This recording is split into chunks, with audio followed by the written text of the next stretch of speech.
Today's one of those days where it's just really, really obvious that fall or autumn, whatever you want to call it, is here.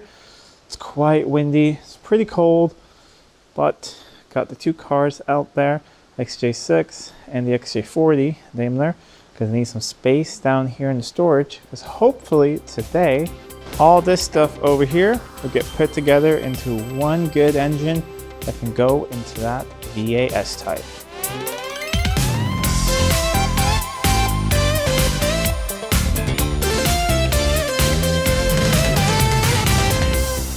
Welcome back to Living with a Classic, and if you're new to my channel, I hope you stick around and consider subscribing. Putting new videos every week, so there's always something new and fun to watch, like this S-Type here, which hopefully should get up and running in the next couple of weeks. At least that's the goal. I'm going to try and work as much as I can down here before it gets too cold. The space is not heated, and my normal workshop did not have the ceiling height to remove the engine and transmission together from this car. That's why we're down here. Usually not where I like to work on cars, but sometimes you gotta do what you gotta do. At least I'm inside, at least it's concrete, and at least I have electricity down here. But sort of chilly, so got the hat, got warm clothes, got a thermos of hot tea, and hopefully lots and lots of things will get done today. But let me briefly show you sort of what the plan is for today, and let's see how far we get. Just started raining really heavily, so hopefully you guys can still hear me. A brief recap of the plan is, check out the previous videos if you want, more detailed. Basically, this is supposed to be a good used engine. That's the old engine. It's completely ruined. We'll go through that in another video, take it apart. However, this is from the XJ8. That is from the S-Type.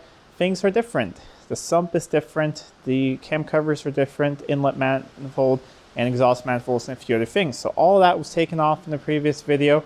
Engine is pretty much as stripped as it needs to be right now. I need to clean up that sump to put it on here, because I removed the other one, so you can see there. But I want to make sure that the engine actually spins over, so we're just going to move it a little bit, not a full rotation, just because cylinder's dry, but just make sure it moves a little bit. Then when we have it over on the other side, we can put some oil in it, turn it over, and see if it actually does what it's supposed to. We'll see how far we get today. The goal is at least to be able to turn it around and start putting other things on it. If we get really, really far, we will run a compression test just to make sure it has some compression. It's going to be a wet one, so not going to be, not going to be completely accurate, but at least we'll know that we're putting something in there that should work. Not going to turn it fully, as said, but I just want to make sure that it sort of moves. But let's try it. Move it clockwise. Yeah, that moves, no problem. Actually hear compression hissing about. So that is great news. Now it's just a bunch of cleaning, really. The old gaskets all over here. Clean that off and cover this thing up again. And then we'll probably go up to the workshop where it's a little bit warmer, clean off the sump, and then we'll make them together again.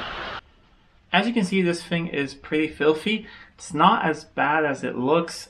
Most of it is undersealed. This car is quite extensively undersealed, which is good because it's completely rust-free, and that's also why we are changing the engine in the car. But let's see how much of it I can clean up. I'm going to do the worst in here, and then maybe we can see if we can fit in my parts washer to do the last sort of clean off. But just got some engine cleaner here. Try and soak everything down. I think some of the deposits here in the back are actually oil leaks. Let's see. And this is just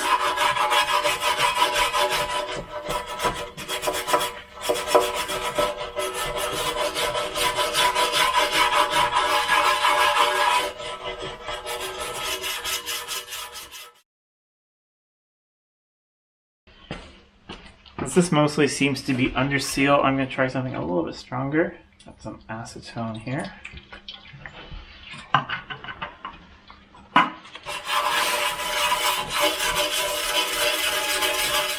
I quickly realized I wasn't really getting anywhere, and I would go through a couple of cans of that stuff. And I thought, you know what, let's check if it fits in my parts washer, and it sort of does at an angle. So let's try and clean it off a lot better here.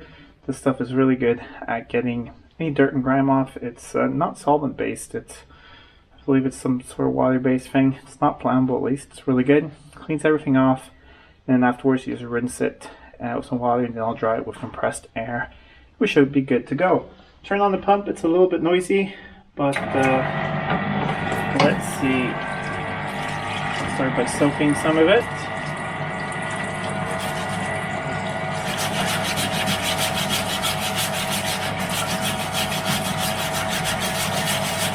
And I'll move you guys a bit so you can see over here, but you can probably see all the dirt and grime coming off. This is working pretty well. And we can do oil filter housing over here.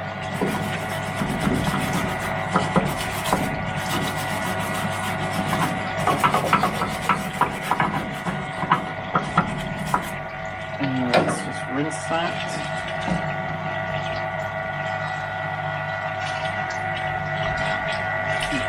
Not perfect, but it's getting a lot better.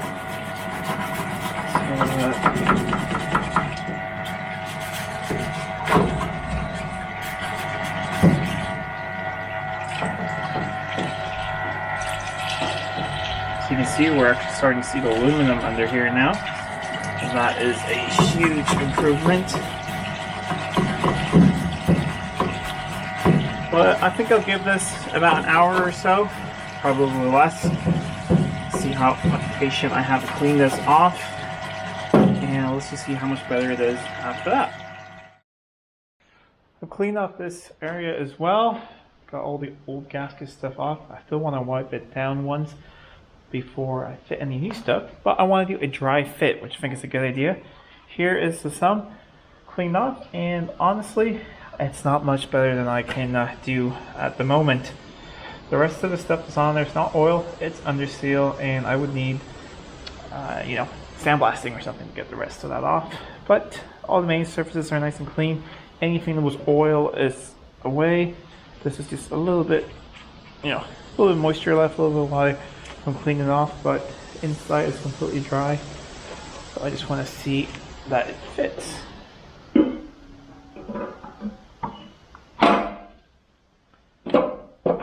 And that's it in place. Perfect. Okay, take it off, clean off all the areas one last time with some brake clean, and then we're going to apply the new gasket. Both surfaces are now nice and clean. I will be using Loctite 5980. It might be different types where you live. This is the one I have here, and it has to be basically a sealant that is for modern engines that don't use any gaskets. So if you have one of those structures, that's one you should use. So I'm going to lay a bead all the way around here, and like it's following the instructions. Let's see if I can even get it to, yeah, it's quite thick. And just a bead going like this. I'm also going to go around all the bolt holes, and basically you don't want too much, but of course you want it to seal. Don't forget these internal holes here as well. They need to be sealed up also. So I will apply all of this. Once it's applied, you should put everything together as soon as possible. It says that on the Loctite instructions, and on the instructions for the assembly of a Jabber V8, it says within 7 minutes. So I'll apply all of this, and then let's see if we can get all of this together. Sealant's on there. Now it's time for Sump.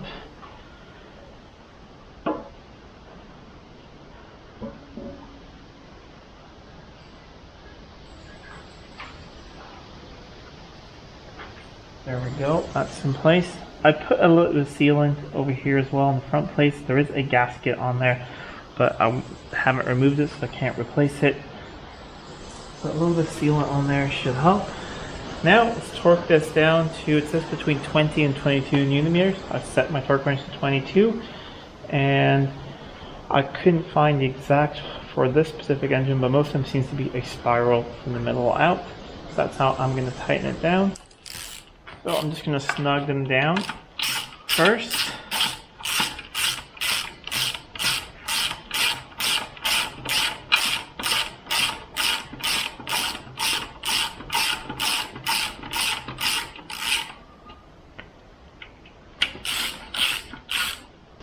And now it's time for 22 Newton meters.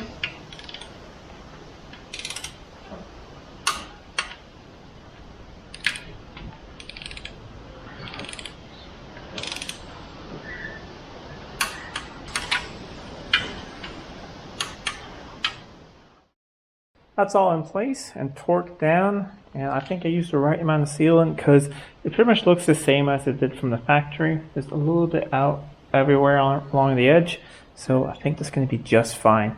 Next step, of course, is the lower oil pan. Goes on here, and here's the one that came off the other engine. I have to use that one because that one fits the sump, and I haven't shared this before, but just look at all that stuff in here. I mean, this is an insect that's died, but look at all of that plastic. So that's definitely some failure of timing chain tensioner or something similar, which will be interesting when we do take the engine apart in the future. But I'm going to go to the parts washer, just clean this thing off, have it look nice. We'll put it on there. Ideally, you would want a new gasket. I have one on order. It's not here yet, so I'm going to fit this, and yeah, we'll see.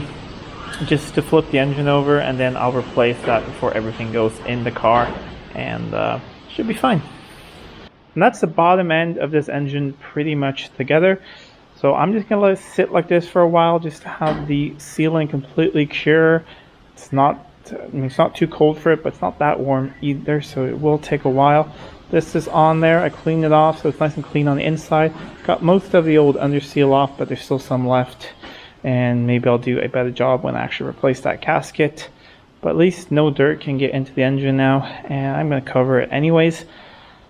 And we'll see if I get any more done on this engine today. Otherwise, maybe there will have to be another part to this video. It's a couple hours later, and I think I've decided we're going to end the video here just because I don't want to flip over this engine just yet. I just checked over here, and as you can see, it's still sort of sticky. So I want to give that a full chance to dry, so a couple days before I actually flip it over. So there will be a part 2 to this video. Turn it over, put everything on, and basically make it completely ready to go back into the car, mount the transmission and all of that. So there will be a part 2 coming up probably in the week or two, and hopefully very soon this engine will be back in the car running and everything will be wow. So if you like this video, please give it a thumbs up, share it with your friends. If you're not already subscribed to the channel, please do subscribe to the channel. It really does help out a lot. Until next time, I'm Adam, and this was Living with a Classic. I'll see you soon.